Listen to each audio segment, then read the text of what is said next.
Smorgasburg is an outdoor festival that originally began in New York, but recently made its way to Atlanta. I attended the opening weekend on October 18th. I walked around for a bit, just exploring before picking my options. First place I visited was El Santo Gallo. Gaia? Not sure, but that's the place. They were serving up tacos and costras. I got the option where I could try one of both, and they had like the pork on a spit. I got the pork kostra and the steak taco. Kostras first. And I put some of the pink sauce on it. Yeah, that's what I was saying.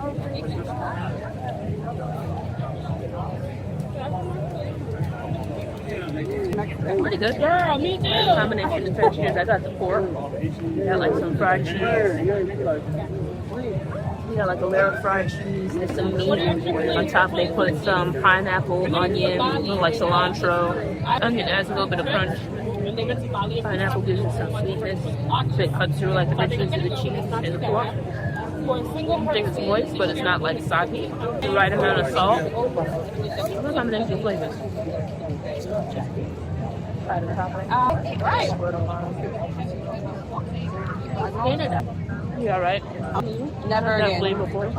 Not as much flavor as I was expecting. A little bit disappointing. Yeah. Is that the jerk pork? Yeah. Is it good? Very good. Very, very good. I said I was going to get that second, so. Okay. Thank you. No problem. A little bit of the. That's like, pepper it's not sauce. from this vendor. It's from Yeah, the one right yeah, there. that one. Yeah. They had ice cream everywhere. Have you tried it? No. I'm going to get the cut thing. Okay. No, and it's all not that flavorful, but I need some spice. Maybe a little bit of salt would have helped. And I was reading the This is instructions good. like, Not bad. Let's go get some other stuff. My second food choice was Levi's jerk pit. I love jerk pork. I got the taster size because I wanted to be able to try a few things. The meat itself isn't spicy. You can choose the level of spice in the sauce that they offer. They had a medium and a hot. I went for the hot. Alright. probably around downtown. Levi's jerk pit. Downtown, okay. Some cabbage. Some cheese down on the bottom. That. Rice is tender. The cabbage.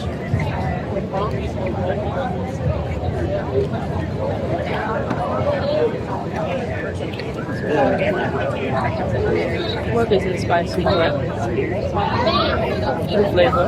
Until they did it on the grill.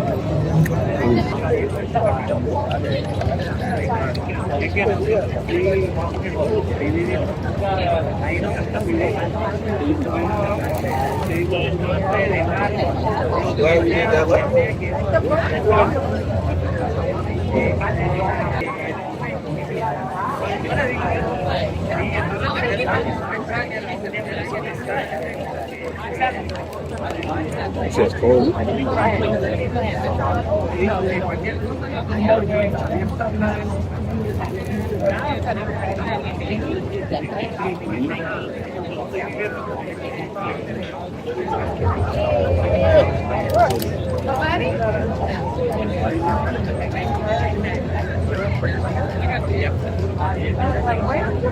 Hold on, stick.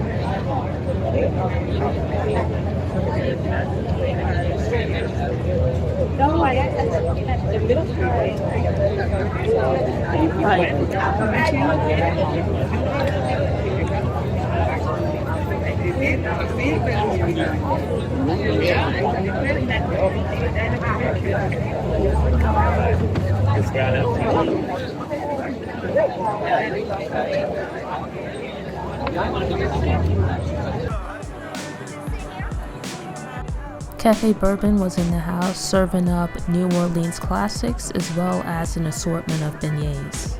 There's across the coast seafood which serves up lobster, crab, and shrimp rolls. Food looked really delectable, and it's definitely on my list of places to try. Now, within the event, these were some of the most expensive items, but bear in mind that Atlanta is landlocked, and you're talking about lobster and crab. To be expected. I'm especially looking forward to that lobster roll. Pretty Little Tacos was serving up oxtail burrito tacos, and I love burrito tacos. I really wanted to try them along with the street corn, but I saw the line and I was like, nah man, let's put it on the list for next time. I'd seen pictures of some kind of chicken with a sauce on it, saw someone there eating it, and it came from Saffron Walk. On the list for next time, but they also have skewers, some other grilled foods, as well as like corn. Everything looked good. I feel like I might want to try a few things. At Yardie Eats, I think I would pass on the loaded fries, but am definitely checking for the stuffed cocoa bread options. Egg Roll Boys was serving up a variety of creative options. Not exactly my thing, might be perfect for you. There's tamales, stuffed pretzels, hibachi.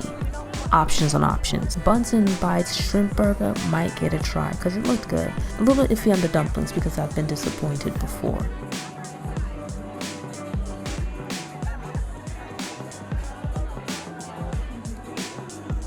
Chispa serves up a few different options, but I was most interested in the fruit cup, which I saw on Instagram. It's like cut up fruit. You can then choose various toppings and condiments, and you also have the option to have candy added. I wanted mango, but when I got up to the front of the line, they didn't have any more, so hopefully next time.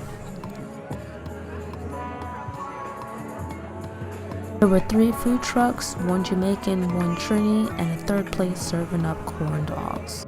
Alright, so got everything I'm gonna get on my way out. It was pretty cool. This is the first weekend that they did it, so everything isn't perfect, but pretty good. I never had the chance to go to the one in New York, but I was aware of it. Coming here, I felt like in comparison to some of the other food festivals I've been to in Atlanta, they had a nice variety of things. I used to go to Taste of Atlanta. I went there I think like 3 times. The first time I went, it was really great. The other 2 times that I went, it wasn't all of that good. I found like each time I went, it kind of got worse and worse between the location and then just like the options, where it was like you go and it'd be like the vendors, like so many of them were selling the same thing, so you didn't have a lot of variety. But here I felt like you had a good mix of stuff. You had like maybe 3 vendors with tacos, but it was like different kind of tacos. You had like 2 Jamaican places, but they were serving different food. You had like some Mexican stuff. You had like a nice mix of things. And so with that, I like the variety. I especially appreciated that it wasn't just a whole bunch of like fried chicken. And in addition to that, I felt like you had like some pretty creative things. So yes, it's like tacos, but it's like oxtail tacos, different takes on like burrito tacos, not just the same old or just throwing whatever together. I like you had some fusion things, blending like Japanese with Southern, blending Asian with Southern, and then like a nice mix of like various ethnic foods and whatnot. So pretty creative. The crowd wasn't overwhelming, I think because it's the first weekend. So like some of the people I spoke to, like, one person had just heard about it today or I think yesterday. And I feel like as it goes on, it'll grow. I feel like they have, for it to be the first weekend, and this might be a result of them having held these events in New York and some other cities, that for the most part, they have it like a good way there. There's some things to work out and to fix, but nothing too major. I think if anything, a few little minor things is the parking is actually pretty good. When I first got here, I was like, oh, I don't really like this setup. And that was because I turned into the wrong parking lot. But once I got that figured out, I got to the right place. It worked quite well. In addition to that, one of the drawbacks that I would say is the current setup with like the plates. It really only works if you go with you and like a group of friends. Like usually when I come to these kinds of things, I come by myself because I don't really know a lot of people that are interested necessarily. And then it's like, in addition to that, like when I'm shooting and whatnot, I feel like it's a little antisocial to come to like the event and then like you're focused on your camera and whatnot. So I feel like a good option because there's so many places to try stuff from. It would be a good idea. Like I went to this Jamaican place and they had like a small plate option. So it's like you think about it, you go there, you want to try a few things. Even if you and a few friends go, it's like how much are you guys really going to be able to eat if they're serving like a full like restaurant size portion? If you and one friend go, you could probably just get like 2 meals or something like that because the stuff is it's like fair sized.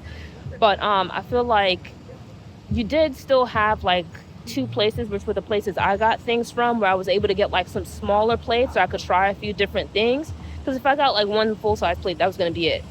But I think that's like one thing, maybe to add in some like smaller options, like some half size options. And then in addition to that, to also have it where like either the menu is large enough to see from a distance, or like some places had QR codes. I think that's a good idea. People can pull it up on their phone where you can read it easily. But to basically have the menu or the food options and the prices like more plainly visible. So I think that would help, because some of the places like I was interested in trying, but it's like you look at it and it's like I don't want to get on this line. And so it's like with that, to be able to be some distance away and to be able to figure out what you might want, number one, it saves time because you're not then waiting until you get up to the front of the line to figure out what you want. And then it's like it would help with crowd control, because it's like if while I'm standing in line waiting, I can stand at a distance, I can figure out whether or not I want what they have. And then in addition to that, by the time I get up to the front of the line, I'm not standing there trying to now figure out what I want to get. It's like I already know I can go ahead and make my order and just go ahead and and tap my payment. And that is another benefit. I believe that the places accept cash, but of all of the places that I went to, and even some of the places that I just stepped up to the counter just to look to see what they had and to record video, it seemed like everywhere has like pretty much contactless payment. So that's a good option. I would say, just to be on the safe side, maybe walk with a little bit of cash, but I feel like you should be pretty good with a credit card or a debit card or something like that. So all in all, pretty cool. So I came out, I wanted to make it a point to come to the first one. And so with that, it's great. They're going to be open until December. And so what I'm going to do is I think I'll wait, and like at some point in November, I'll come back and see how things are. I think they're calling this like the inaugural season. So they'll close in December, and I heard one of the vendors say that they're going to then reopen in March. So I'll come in a month and see how things are, if they've worked out some of the kinks and whatnot, and go from there. It seems like with this that it's pretty much going to be the same vendors for the entirety of it. I don't know how exactly that works, if they have contracts or whatever, if that might change. But there were a few things that I wanted to try that I didn't get a chance to because the lines were long. So it might make sense to come back. And I think when I come back, because I've had the chance to get like the lay of the land, I think like when I come back, I would feel comfortable coming and bringing like, a few people with me. Not like a whole big crew, but maybe like, 3 or 4 other people and stuff, so we could try a few things and check it out. Like I came, I felt it was worth visiting, and so with that, I would recommend it. And one more tip, when you come, the area is kind of busy. The area near the Greyhound station is sketchy. But you drive on by, you pull up, and there are like some other parking lots nearby. I would recommend don't park in those lots if you can help it, because those are going to charge you a flat rate of $10 for the day. It's not enough stuff going on where you're going to be here for the whole day. Instead, they seem to have some kind of arrangement with a parking lot that's across the street called Dogwood. And there it works out to about $2 an hour. I believe there's a fee of about $1 and some change. So I paid for 2 hours, which was just enough time for me. And that came up to like $5 and change. Whereas I pulled into the wrong lot initially. And I was like, well, this doesn't seem right, because it was like $10 flat rate. And I was like, well, I don't need all of that time. It was from the time I pulled up until midnight. But I rechecked the address that they provided for the parking and just moved to that lot. And it's like conveniently located just right across the street. So you park, and it's like, well, even if you park at the far end of the lot, it's less than a 5-minute walk. So definitely worth checking out. There are also clean restrooms on site. Thanks for tuning in. To ensure you don't miss any episodes, subscribe to the channel, click the notification bell, go ahead and click that thumbs up button if you like what you saw, and go ahead and share it on social media.